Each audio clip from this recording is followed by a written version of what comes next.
শিশু ধর্ষণের মামলার বিচার করার জন্য বিশেষ ট্রাইব্যুনাল স্থাপনের বিধান রাখা হয়েছে। ধর্ষণের মামলার ডেফিনেশন পরিবর্তন করে শুধু পুরুষ কর্তৃক না, যে কোনো ব্যক্তি কর্তৃক ধর্ষণকে শাস্তিযোগ্য করা হচ্ছে। আপনার পায়ুপথে বা যে কোনোভাবে যদি ধর্ষণ করা হয় সেটাও আমরা ধর্ষণের শাস্তির আওতায় আনছি। আমাদের যে নারী ও শিশু নির্যাতন দমন আইন সেটা আমরা দেশের বর্তমান পরিস্থিতিতে যেভাবে ধর্ষণ বেড়ে যাচ্ছে, বিচারের দাবি উত্থাপিত হয়েছে, সেইগুলি বিবেচনায় রেখে আমরা অ্যামেন্ডমেন্ট করার জন্য এখানে বসেছিলাম। সেখানে আমাদের এই আইনটার ব্যাপারে নীতিগতভাবে এটা গ্রহণ করার সিদ্ধান্ত হয়েছে। আমি ডিটেইল কিছু বলছি না, আরও কিছু ব্যাপারে সিদ্ধান্ত হয়েছে। অলরেডি আমি 2টা সাংবাদিক সম্মেলনে বলেছিলাম, বিচারের এবং তদন্তের সময় কমিয়ে দেওয়া হচ্ছে। এর বাইরে যে গুরুত্বপূর্ণ যেই ব্যাপারে নীতিগত সম্মতি উপদেষ্টা পরিষদ জ্ঞাপন করেছে সেটা আপনাদের জানাচ্ছি। একটা হচ্ছে শুধু শিশু ধর্ষণ মামলার আলাদাভাবে বিচার করার জন্য, শিশু ধর্ষণের মামলার বিচার করার জন্য বিশেষ ট্রাইব্যুনাল স্থাপনের বিধান রাখা হয়েছে। এটা সবাই নীতিগতভাবে সম্মত হয়েছে। আরেকটা হচ্ছে আমাদের অনেক এই নারী ও শিশু নির্যাতন দমন আদালত দেখা যেত মামলার জট লেগে যেত, কারণ এখানে 2 ধরনের মামলা আসতো। একটা হচ্ছে সম্মতি সহ যে সমস্ত ধর্ষণের ঘটনা ঘটতো, যে বিয়ের প্রলোভন দেখিয়ে, এই সমস্ত মামলার অনেক আধিক্য ছিল, এই মামলাগুলাই বেশি ছিল।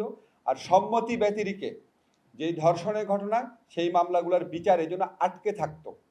সেই জন্য আমরা এই আইনের মধ্যে বিধান করেছি, বিয়ের প্রলোভন দেখিয়ে সম্মতি নিয়ে, প্রতারণামূলকভাবে হোক বা বিয়ের প্রলোভন নিয়ে হোক, সম্মতিক্রমে যেই ধর্ষণের ঘটনাগুলোর বিচার, সেটা একটা আলাদা অপরাধ।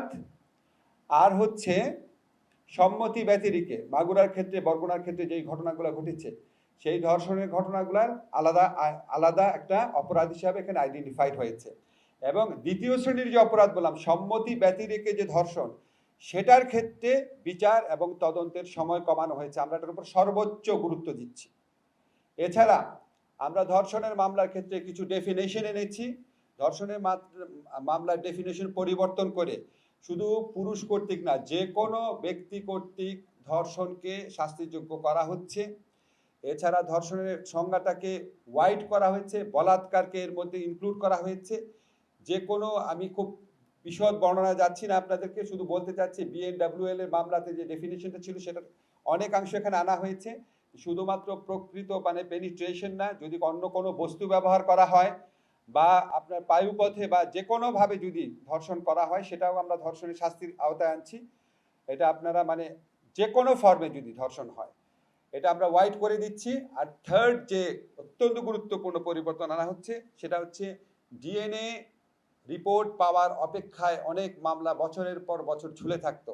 তো আমরা এই আইনে বিধান করেছি, DNA রিপোর্ট ছাড়াই আদালত যদি মনে করে মেডিকেল সার্টিফিকেট এবং পারিপার্শ্বিক সাক্ষ্যের ভিত্তিতে বিচার সম্ভব, তাহলে আদালত DNA সার্টিফিকেট ছাড়াই মামলা দ্রুত বিচার করার জন্য মেডিকেল সার্টিফিকেট এবং পারিপার্শ্বিক সাক্ষ্যের ভিত্তিতে বিচার করবে। মিথ্যা মামলার ক্ষেত্রেও এখানে একটা কঠোর বিধান আছে। আগে বিধান ছিল যে মিথ্যা মামলায় যারা ভিকটিম তাদেরকে অভিযোগটা জানাতে হতো। কোনো বিচারকের যদি মনে হয় উদ্দেশ্য প্রণোদিতভাবে মিথ্যা মামলা দেওয়া হয়েছে, তাহলে উনি স্বতঃপ্রণোদিতভাবে ব্যবস্থা গ্রহণ করতে পারেন।